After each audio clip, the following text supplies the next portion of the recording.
The preconceptions carried by visitors to Crete play a large part in their experience once there. It could be argued that if one imagines the people to be extremely hospitable, they are more likely to reinforce their opinion of this trait in their hosts in a biased manner. However, no smoke without fire, as the abundance of family-owned restaurants and businesses affords an honest sense of ownership to the place.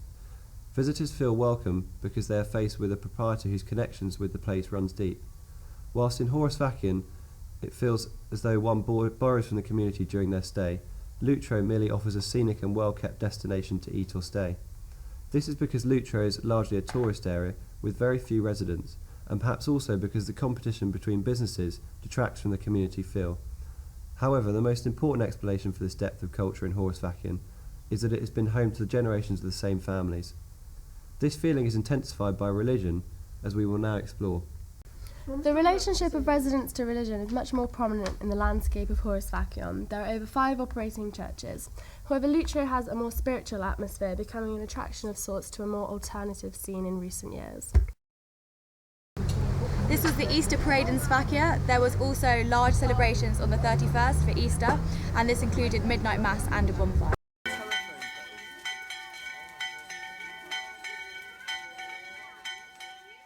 Welcome to Lutro. Woo!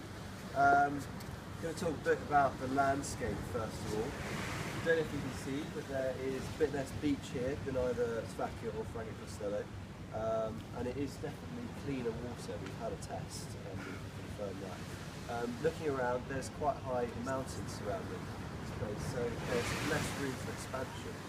Chora Peninsula again. Over here we've got Phoenix Bay, which used to be an important trading port for this side of Crete. However, if you look over here, you can see the sea line. 6 metres above the sea line is the old sea level, and this is what's affected Phoenix Bay because it's caused the sea to become shallower because the continent has been pushed up through tectonic uplift, so it's no longer as accessible for boats. Using the ideas of Samson in reference to Topophilia, it is evident to see that the people of Lutro have worked with the natural environment. With the decision to move the port away from Phoenix Bay, the people have coexisted and flourished with the natural environment to create a perfect area tailored to tourism. Focusing on Sfakion, the area itself seems to have a sense of pride about their local produce and culture. This was seen in the small markets as they sold local produce from the area such as honey, olive oil and raki. There was also a bakery that produced local goods such as the Sfakion pie and other fresh produce. All of these traditional industries are representative of the natural landscape and resources abundant in Sfakia.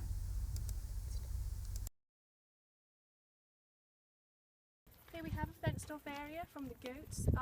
It's where irrigation and valuable crops are grown, such as tomatoes, strawberries, cucumbers.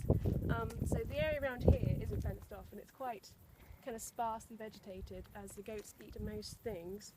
In Sfakia there's not so much agriculture, maybe due to tourism and other industries being the main income. To conclude, we think the feel of the land in both Sfakion and Lutro is distinct, and as such has grown to form 2 similar in parts but very unique landscapes, each with their own topophilia.